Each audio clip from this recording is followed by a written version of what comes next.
This conference will now be recorded. Hello, everybody. Welcome to the Social Studies video for the OGTs. I have made one previously to this. I'm about to take that one down. I realized that it was really boring. And this one's going to probably be boring too, but I have something I want to say about that. But before we even get started, I want to tell you a little bit. I am working from home today, so there are going to be some distractions. You just saw maybe a little child run across the room, possibly. And then I also have very limited technical functionality. So I usually like to do some things that are interactive, like pulling over a video or something like that, that just supplement what I'm trying to talk about. But I'm not going to be able to do that here. So I'm going to be working strictly off of the slideshow that some of you may have already seen. If you have already seen it, you don't need to watch it again. It's going to be the same one. But I do want to make a little disclaimer here. I really, when I went back and watched it, I realized that it was a little dull, but I really love history. And history is a really fascinating subject to teach and to learn. And I want to encourage you, if you come across a subject, something you want to know more about, go and Google that. Like, for instance, we'll touch on the Spanish flu of 1918, which is something that's impacting us now, another pandemic. Although the flu of 1918 was a little bit different, it was in World War I, so the parameters around that war were a little bit different. But still, it's fascinating. So look these things up. And remember, you're the pioneer of your education. This is mostly an online program, and so you really do pioneer your own education. So I encourage you to look things up and to balance out your education and learn as much as you can in the things that you're interested in. So one other thing about that, with the OGTs, with these certain time periods that we're covering, you only need to know certain things per each time period for the sake of the OGTs. So I'm going to try to cover each one of those briefly. The important thing about the OGTs is knowing keywords. It's really going to help you if you can point out the keywords that are going to help you know what the right answer is. So with that said, we're going to get started. It's going to be a little choppy just because, like I said, I have limited technology. So I'm going to go ahead and switch over to the presentation. So we're going to start here with the plight of the American Indians. Usually when the OGT talks about the American Indians, it's about how they were displaced from their homelands. So a lot of stuff happened when Europeans colonized the United States, Central and South America. They brought over new diseases with them, specifically smallpox, that Native Americans did not have any immunity to, and it wiped out a third of their entire population, probably more than that actually. And in some Native American populations, it wiped out the entire population. So it was extremely deadly. It's kind of like our coronavirus now, where it's not exactly a new disease because it's a coronavirus, which have been around for a long time, the coronaviruses, but our immunity hasn't quite, we don't have an immunity, or we don't understand how the immune system is going to react. So it makes those dangerous. But for the Native Americans, smallpox wiped them out. So it was a genocide. We also wiped them out through warfare, disease, and famine. Also, there was President Jackson's Indian Removal Act. This was extremely damaging to the Native Americans. You've probably heard of the Trail of Tears. This is the Trail of Tears, where President Jackson made it into law to force the Native Americans into really the most inhospitable lands in the entire nation, which they still are there today. So when you think about the Native Americans, you need to think about that. That's what the OGT is going to ask you about, is how, about being displaced from their homelands. And it was a really big deal. So that's all you really need to know about the Native Americans for the sake of the OGT. But like I said, look this stuff up. If you've never heard of the Trail of Tears, look that up. And then the Indian Removal Act. It's good to know that kind of stuff. So these are the kind of questions. I think I only have one that you're going to see in regard, but they always include one or two questions like this on the OGT. So what was one result of discrimination against American Indians by white settlers in the United States in the late 19th century? American Indians were displaced from their homelands? Well, I've already said that that is going to be the answer.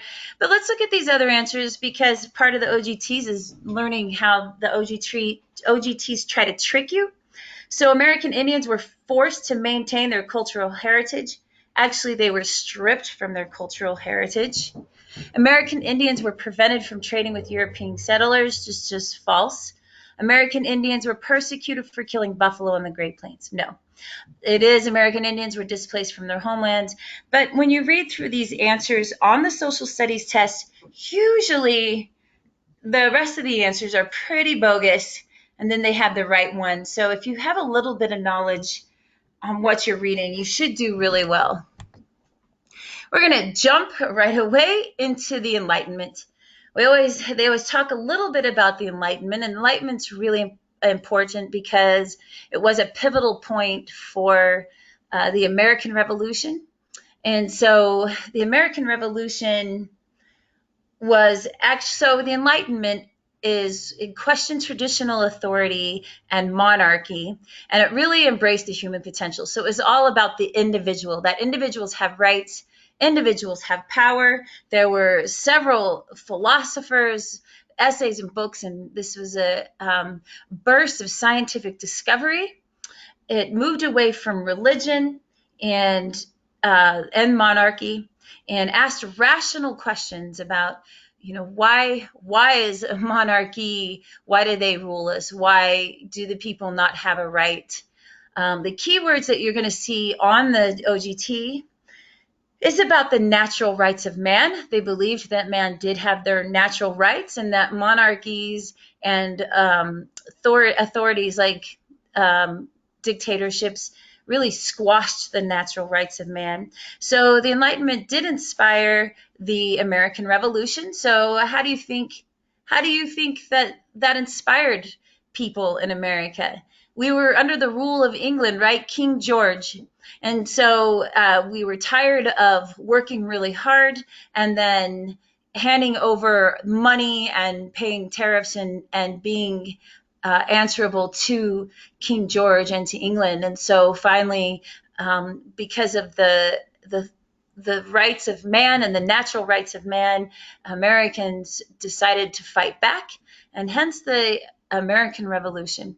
Shortly thereafter, the American Revolution actually inspired the French Revolution, which was a horrific revolution. And what's really famous about the French Revolution is that that's where the guillotine was actually created by I'm going to just call him Mr. Guillotine because I can't remember his first name, but he wanted to find a more humane way of killing prisoners and people, because they were hanging and they were chopping off heads.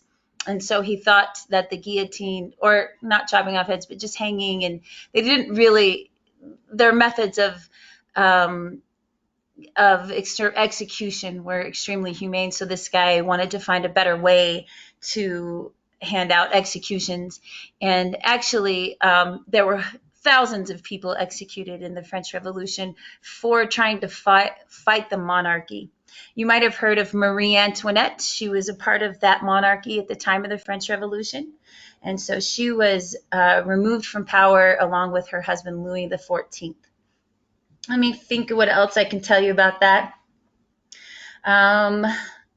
You might see questions about Napoleon on the OGTs, and that the French did not want Napoleon in power. I want you to remember that, because he was just he wanted to be emperor. So he was another dictator. So that would have violated those philosophies of the Enlightenment and the natural rights of man.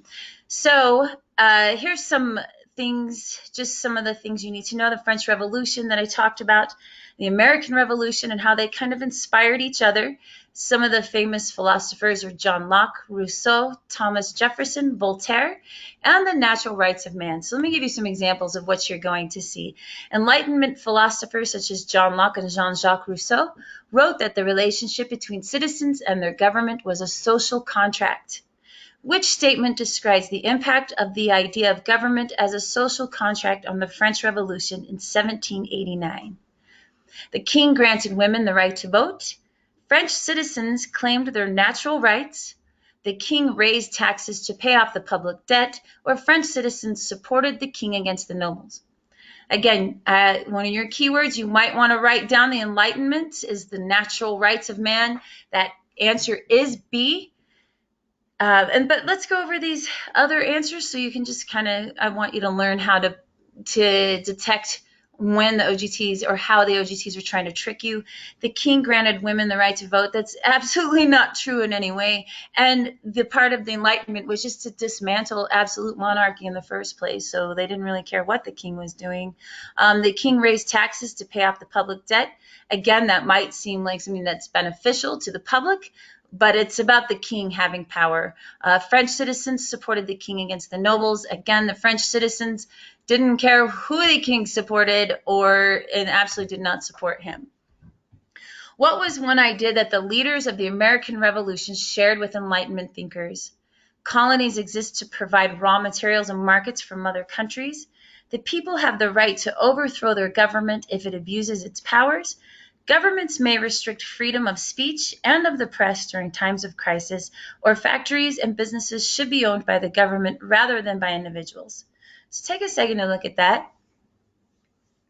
And the answer is actually B, because again, we're talking about individual rights and overthrowing any kind of dictatorship or government where the people do not have individual rights. So, well, like always, we're going to go over the wrong answers. Knowing what the wrong answers are is sometimes as important as knowing is the right answers. So colonies exist to provide raw materials and markets for mother countries. This is actually why we have the American Revolution, because we were providing raw materials for King George, who dominated us. So that's why we had the American Revolution and overthrew King George. Governments may restrict freedom of speech and of the press during times of crisis. That's exactly not what an Enlightenment thinker would say. Factories and businesses should be owned by the government rather than by individuals. Again, this is going away from the government and individual power. When you do the OGTs, it's really important for you to slow down and read the question and the answers carefully. Usually you can figure them out, but one way you get answers wrong is by answering them too quickly and not reading the questions carefully enough. And in the social studies test, that's particularly true. Just because you think you know the answers, so you answer it really fast. What action by the leaders of the French Revolution demonstrates that they were influenced by Enlightenment ideas? They called for the fall of the absolute monarchy. Probably the answer. They encouraged the conquests of Napoleon. Again, that's another emperor, right? They fought to maintain France's colonial empire. That's irrelevant. And they supported the combination of church and state, which is no. They wanted to move away from church and monarchy having any power. So we're going to talk about something pretty broad here, and I have some notes because it's so much. The OGT always do ask questions about World War I, but they're usually actually about the end of World War I. But we're going to talk a little bit about World War I. The World War I is actually known by a few different terms, one of them being the Great War, and ironically the war to end all wars, because 21 years later World War II happened, so obviously it wasn't. But they called it the war to end all wars because it was so deadly and so violent and so traumatic. But let's talk about how this started. It was in this time where a lot of countries in the world were really infused with this notion of nationality. And nationality is being proud of your country and being proud of your people and wanting to be the best that you could be as a country. And so there was tension rising all over the world where countries were being influenced by this, and nationality became a big thing. So I'm not going to go into all of the tensions. It's too much. Um, I will say that I'll talk to you about how it was the assassination of Archduke Ferdinand that actually started everything off, because when Archduke Ferdinand was assassinated, it was just like the trigger. It was like everything was already getting ready to erupt in flames, but that was what actually ignited it. And once he was assassinated, everything the war started, and everything went pretty crazy. So, a couple of things about Archduke Ferdinand, just because knowing interesting things about something can help you remember it. He was not super well liked, and he was an avid hunter, and I think he had killed. I wrote this down somewhere, like something like, oh, I don't know, 500,000 animals or something like that. So he was just this avid hunter that was not super popular for what he did. He also, the first time that they had sent out this um, assassination plot, it actually went wrong. So they found him and they threw like a bomb, I think it was a grenade or something similar, and it bounced off his car and actually rolled underneath the car behind him, and that exploded, and the people behind him were injured, but he actually got away. But unfortunately for him, he went back to check on some of the injured people, and he went down this one road. That was one of the assassinators there. They saw him and they shot him and his wife, and that's how he died. So it's kind of ironic that he almost got away, but he just happened to turn down the wrong street. So that's Archduke Ferdinand. With his assassination, World War I was kicked off. It was a brutal war. There were 30 countries involved, although that is maybe not super accurate. The number of countries involved were really just everybody. So when you go in, if you were to ever look this up, you would see different numbers pop up.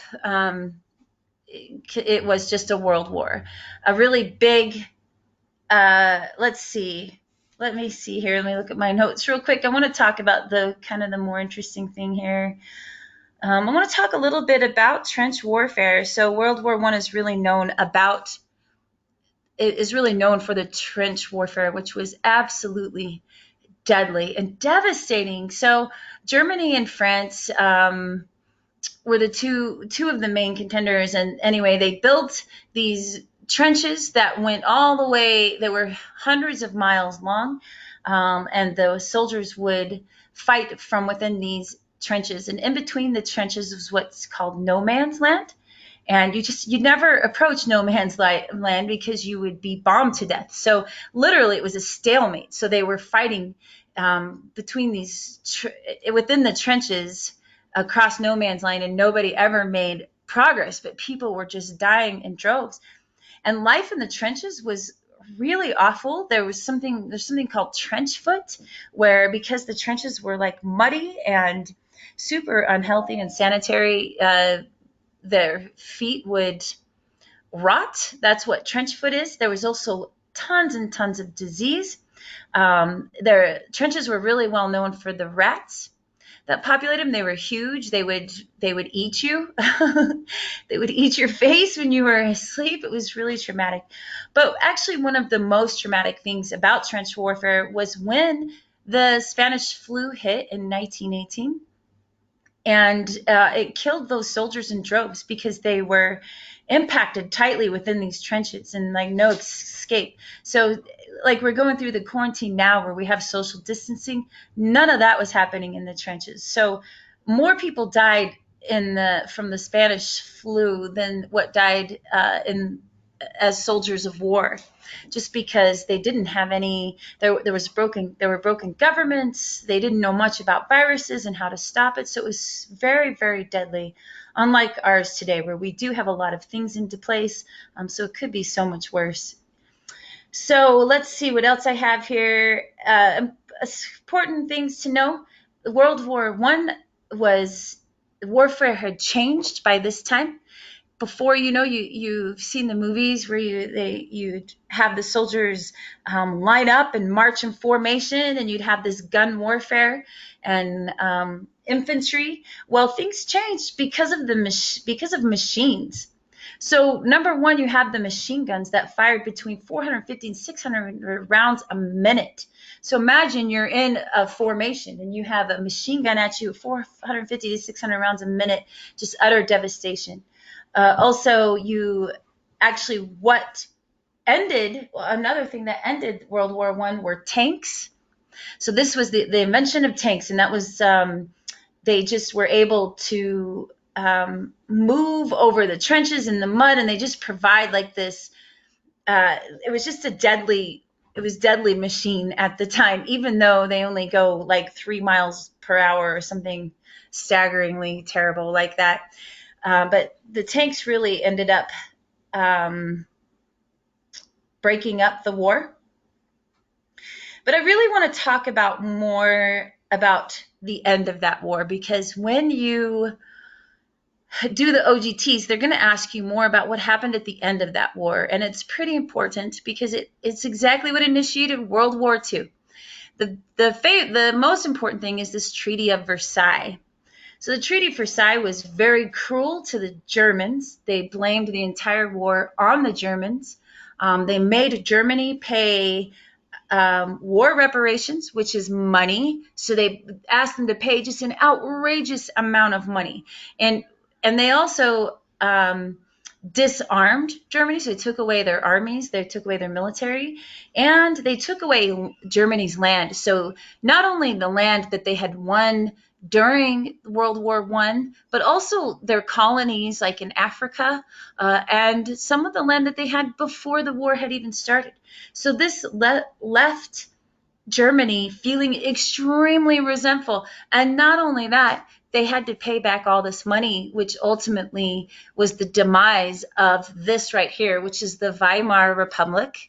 You remember Weimar is just a very German word, right? So the Weimar Republic was the government that was put into place through the Treaty of Versailles that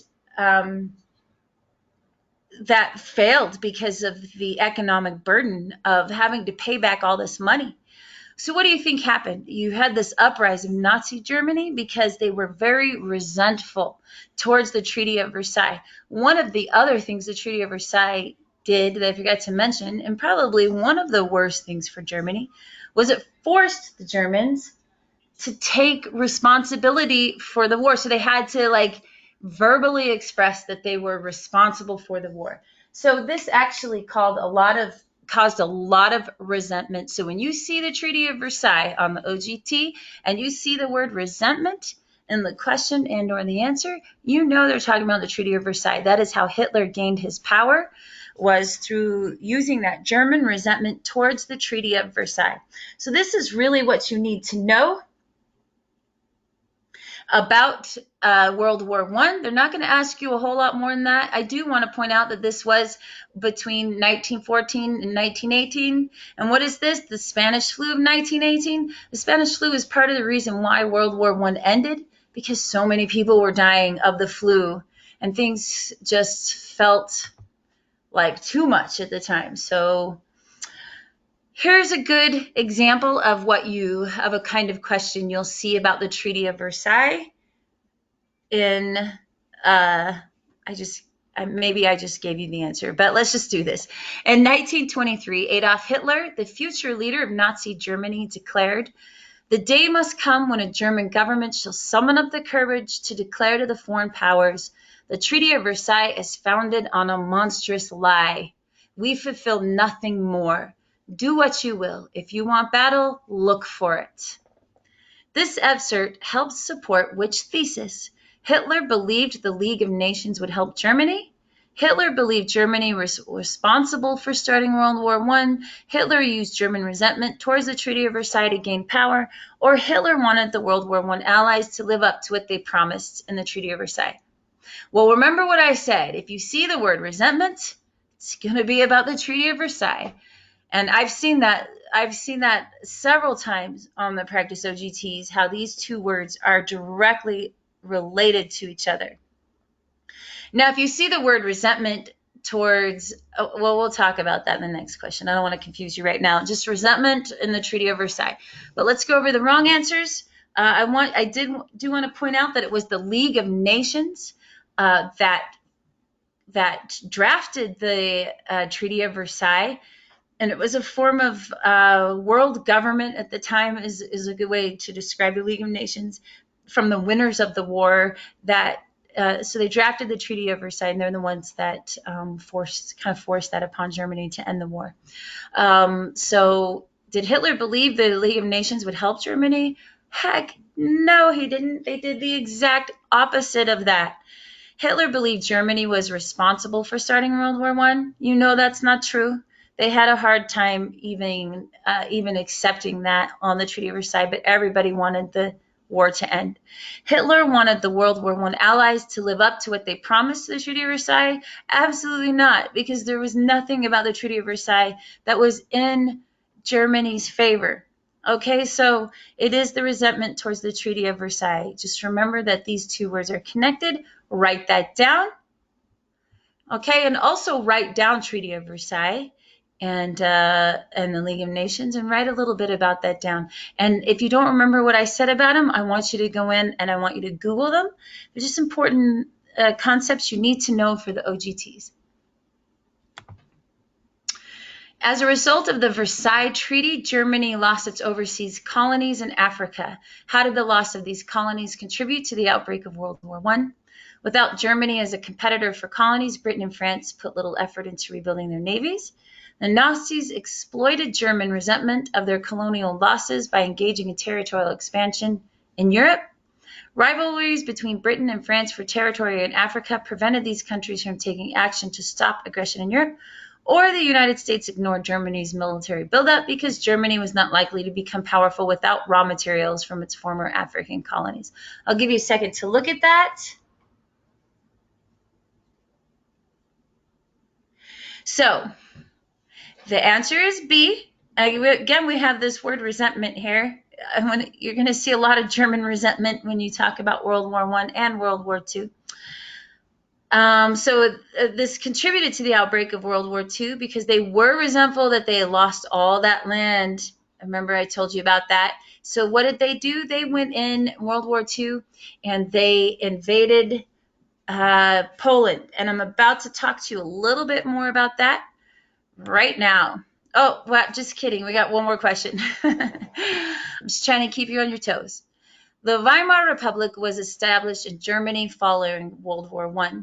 An important factor leading to the collapse of the Weimar Republic and the rise of the Nazi dictatorship that took Germany into World War II was Germany's resentment of U.S. involvement in European affairs, the rise of independent movements in Germany's overseas colonies, Germany's failure to rebuild its armed forces following World War I, or the economic burden of war reparations to Germany's former colonies.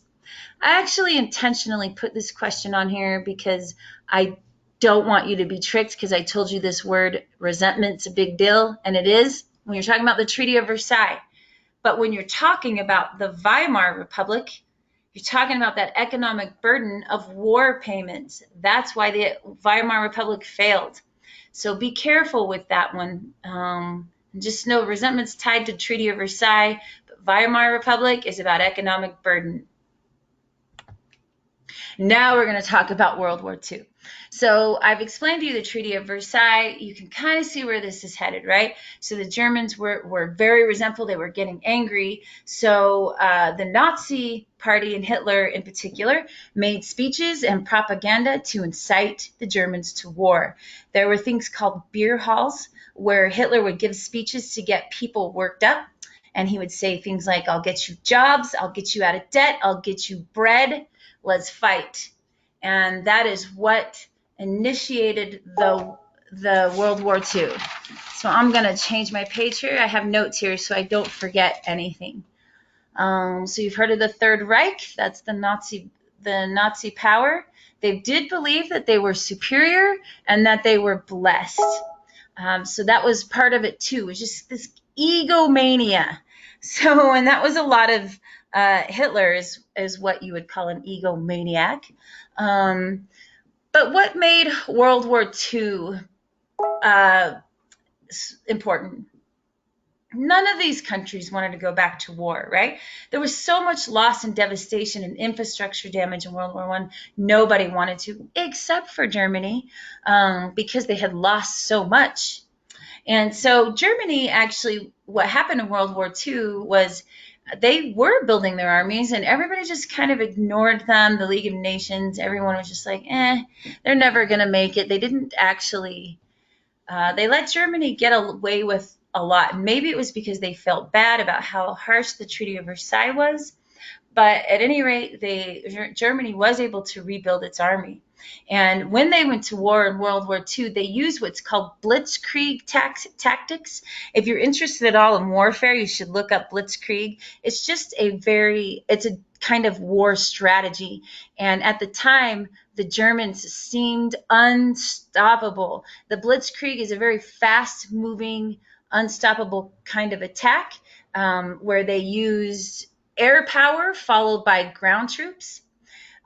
They also had a couple of things that you could just say really scared people, which they had what's called Stuka dive bombers, and they're air bombers, and they were airplanes that literally sounded like they were screaming. They had vents on their wings, so as they dived out of the sky, they released bombs, but it would terrify people because it just sounded like screaming. So they had that, and they also had what's called panzers, which are those tanks, and they just were really powerful tanks. And so they would do this air warfare with the Stuka dive bombers, and then come follow right behind it with the ground military using these panzers, and they seemed unstoppable. Now, an interesting fact, and this is not going to be on the OGTs, but what's interesting is really like the Germans did seem unstoppable. If you ever read anything about World War II, it was like nobody could seem to stop, and they seemed so powerful. Well, they found on the German troops, they actually found these little bags in their backpacks, or in their, you know, little bags of meth. And so it did make them unstoppable. They would go for days and days and days. It actually killed a lot of them too, right? But they were able to just go and go and go. So just a little interesting side pack. And if you've ever seen one of those Avenger movies about World War, I think that was World War One actually. I can't remember. I think it was Wonder Woman, where they make that gas and it made them all powerful. Well, that was most likely inspired from the actual use of methamphetamine that the Germans did use. So anyway, on to other things. Just an interesting side fact that will not be on the OGTs, and not something a lot of people even want to talk about. So the Jews, about the Holocaust, and the Germans actually believed in what's called the I can't think of it at the moment. What is the eugenics program? So they believed that they were superior, and so they started like this mass murder of individuals that they thought were either a threat or not did not live up to what they thought was the ideal of perfection. So they murdered a lot of people. And I won't go too much into that, but you know about the Holocaust, the 6 million Jews, really awful thing. One thing, like the Germans were so, I want to use the word inoculated towards life. They didn't care about it so much, and their egos were so big that they literally were ordered to depopulate lands and kill off people because to grow wheat. They just wanted wheat, so they were like, go take all the land you can between Germany and Russia to grow wheat. So that's a little bit about World War II. Let me see. One of the things, so World War II goes on. I'm not going to get too much into that. It's complicated. But what really started on what's called the Western Front, what really killed the Germans, was their invasion of Russia. At first, seemed like they were just dominating Russia, and then the winter hit, and the Russians knew this, and the Russians won a lot of wars because of their Russian winters. Like nobody can survive them but the Russians, and so the Germans absolutely couldn't survive them. And people told Hitler not to invade during the winter, but he did anyway. And this was the beginning of the fall of World War II for the Germans. So after that, like the Germans just started losing and like a domino effect. But I'm going to move over to something else really quick because you have what's called the Western Front and then you have the Pacific War. I'm going to talk about that for a second. You need to know a little bit about that. And that's about the bombing of Pearl Harbor. So, Japan, when Japan bombed Pearl Harbor, I didn't really talk a lot about the Axis and Ally powers, but it's kind of how the world was divided up into this war. So Japan was against the U.S., you know that. But when they bombed Pearl Harbor, it was a complete and utter surprise. The United States had no idea. They did not want to be dragged into the war. So Pearl Harbor was bombed, brought the U.S. into the war, and then what happened? Well, at that point, we ended up detonating the 2 atom bombs in Nagasaki and Hiroshima, and that ended the Pacific Front on the war. So let me think if there's anything else. I mean, they don't go in the OGTs, they don't go too much into any of that, but it's really just interesting to know a little bit about your history. I will say that the Axis powers were Germany and Japan, and the Ottomans, and the Allies were England, France, the United States, and Italy, although Italy at first was an Axis power. But that's probably all we need to know about that. Let me see what I got on here. I don't even remember. Oh, I dumped in a picture of those Suka bombers. That's these, and these are the Panzer tanks. These were just what those Germans used to just dominate the war.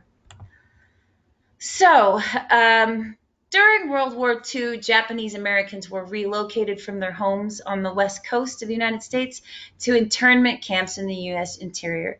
This action indicated a widespread fear that Japanese Americans were. Now, before I go on, I want to make a little side note. This is after the bombing of Pearl Harbor. Americans became very leery of American Japanese. And so they put the American Japanese, into internment camps. And why do you think they would do that?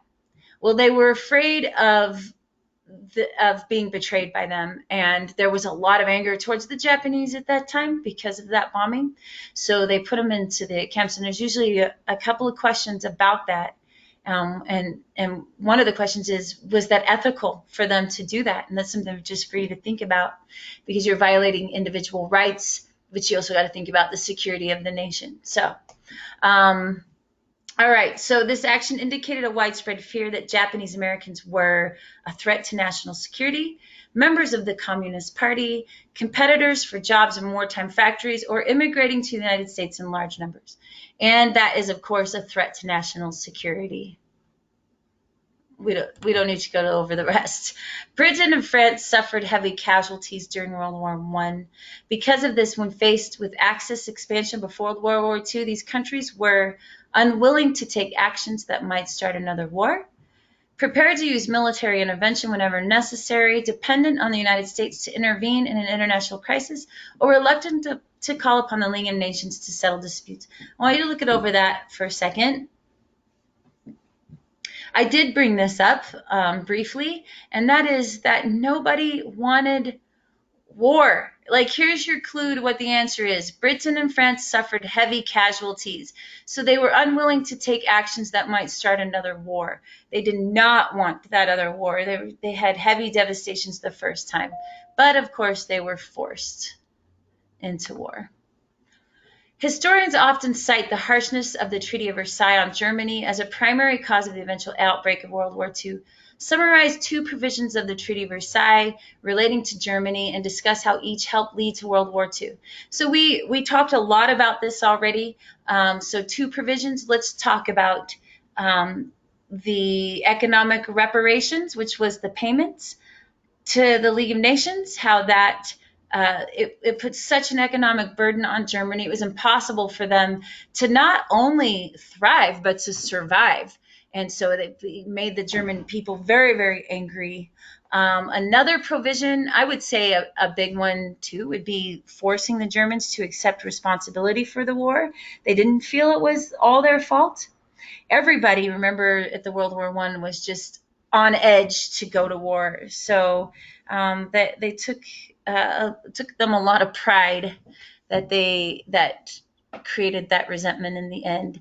And then the military disbandment that they obviously built underneath everybody's nose, but that made them angry. They were just punished harshly in so many ways. I think another really important thing, if you can remember all this, is where they took away Germany's colonies in Africa, and also also land that they had won during the war and land that they had even before the war started. There was a war, the Franco-Prussian War, and they took that land away. That's a war. I'm going into way too much here. Just know they took away the land that created the resentment. Okay. We're going to talk about the Cold War, but we're going to talk super briefly about it because really, whenever you see stuff about the Cold War, there's always one key word in there that you know it's a Cold War question. So the Cold War was not a war like, if you don't know what the Cold War is, it's because it's not a war where we actually engaged in warfare. Like there was no actual battles that took place. It was cold, meaning that it was just this huge political tension between Russia and the United States primarily. And for the United States, let me read my notes here.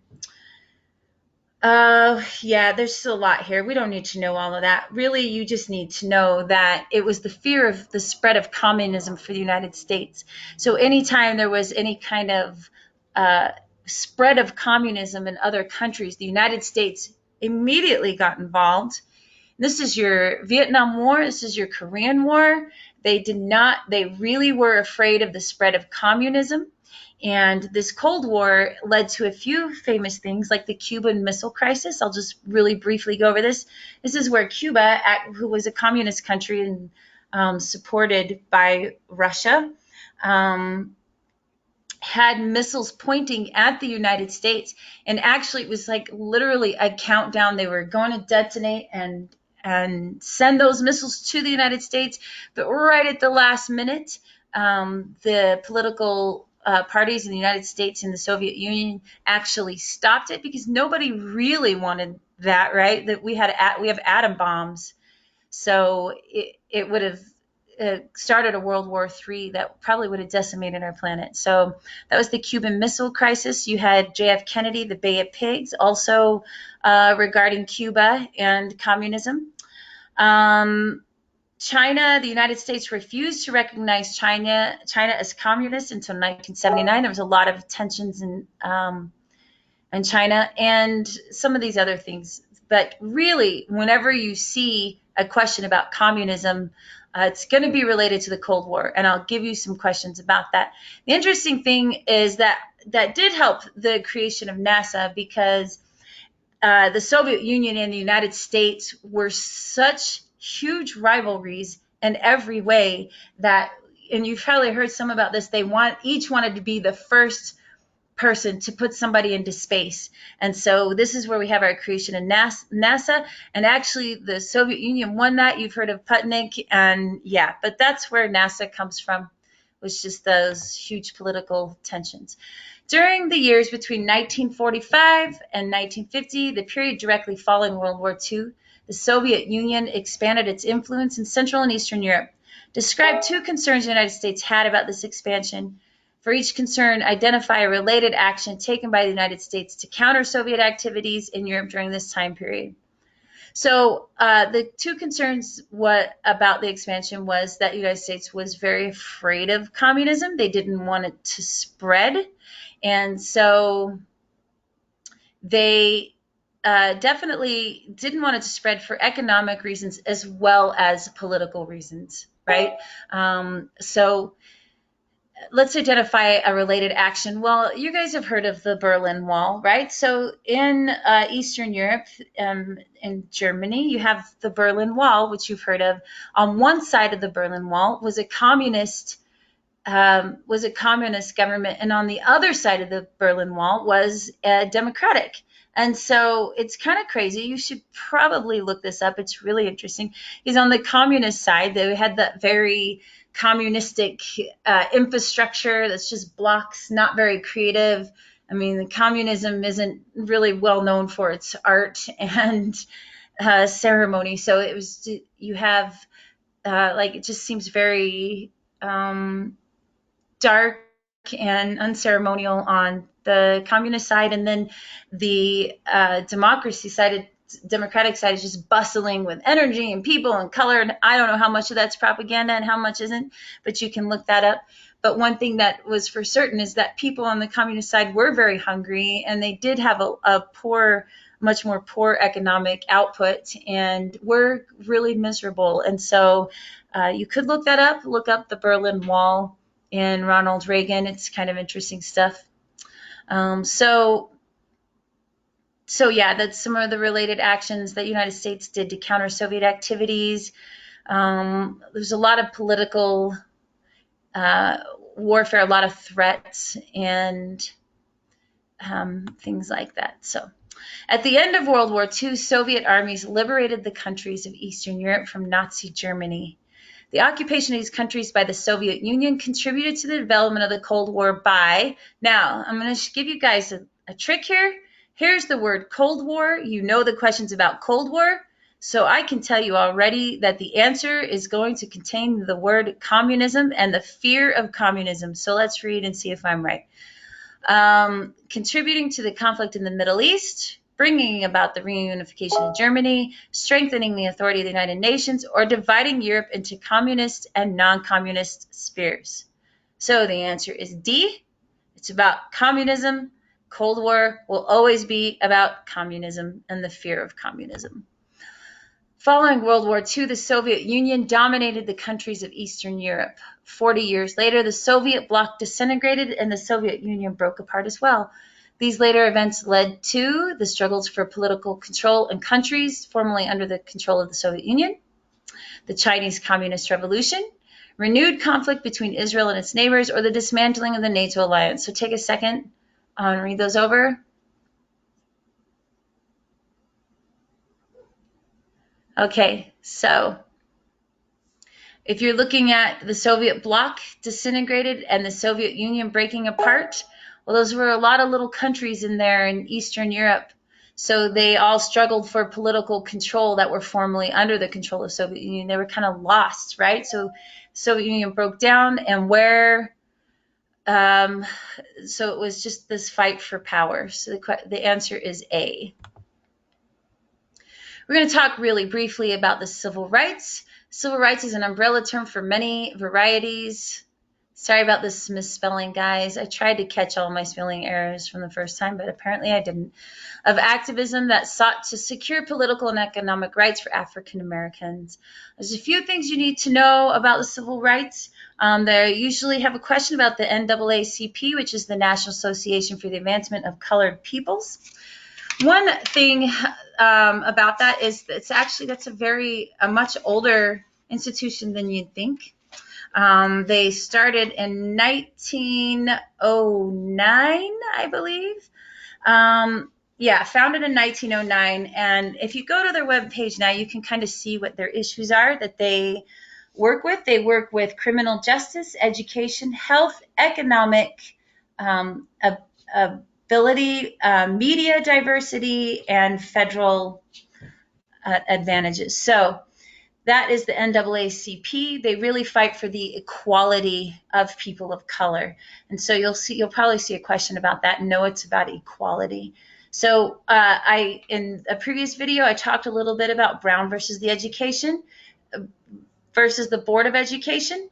This was pivotal in American history because previous to that, which was Plessy versus Ferguson, if you remember, that's separate but equal, which is to say that everyone's equal, but we're going to remain separated. So Brown versus the Board of Education was about the whatever of it was directed towards public schools about integrating colored people and white people. Interesting though, in the South there was a huge pushback towards this law, and schools went so far as closing down altogether rather than following this. They just shut their doors, which is just kind of indicative of where we were in the United States at that time. That was in the 1960s. So, but you'll see that question about the Brown versus education, NAACP, and just know that it ensured political education and social and economic equality of rights. You have heard of Rosa Parks. You know that on December 1st, 1955, she refused to move her seat from the public transportation, the bus, and she was arrested for that. An interesting thing about Rosa Parks is they often like to refer to her as a seamstress, and she was a seamstress, but she was also very vigilant in politics and in civil rights. So she was at one time secretary of the NAACP and an active participant in civil rights. But she was very important. So this here is Martin Luther King Jr., who is also like really a voice for people of color and pivotal in for that movement. So what was the effect of the passage of Jim Crow laws in the United States in the late 19th century? Now those Jim Crow laws are the laws of segregation and keeping that separate but equal. So what was the effect of those laws? Was it racial segregation was required by law in southern states? Native Americans were moved into reservations, restrictions were placed on business monopolies, or women were denied the right to vote. You already know that was about racial segregation. So just remember those Jim Crow laws, racial segregation, okay? What perspective of African Americans was reflected in the founding of the National Association for the Advancement of Colored People, NAACP, in 1909? The desire for a return to their cultural heritage, the need to improve working conditions in factories, the desire to end legalized discrimination based on race, and the belief in the importance of building a new country in Africa. I'll give you a second to look at that. And this is just what I said before. It's always about the desire to end legalized discrimination. It's about equality. So, I mean, some of these, they just aren't quite right? Like it's not a desire to return to cultural heritage. It was more about assimilating into the culture, that like participating in the same benefits that white people have had in the country up until this time. So that's more what it's about. The need to improve working conditions in factories, no, it had nothing to do with labor laws. And of course, the new country in Africa doesn't even make sense. So last one. I know this has gone on so long, and I'm really sorry. I kind of sped it up there at the end. So hopefully that helps save a little bit of time. What was one perspective of African Americans that was reflected in the founding of the National Association for the Advancement of Colored People?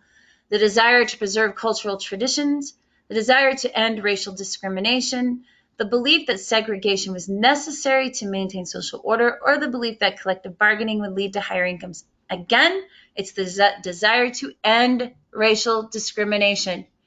End racial discrimination. Just remember that. That's NAACP. So that's all I've got for today. And I know that's a lot. I hope you took notes. I hope you feel encouraged to go through and study up some more. I will try to do some practice tests and record those. That's really helpful to just get an idea of how the OGTs try to trick you. So let me know if you have any questions. You know how to reach me. And I hope all of you have a great day.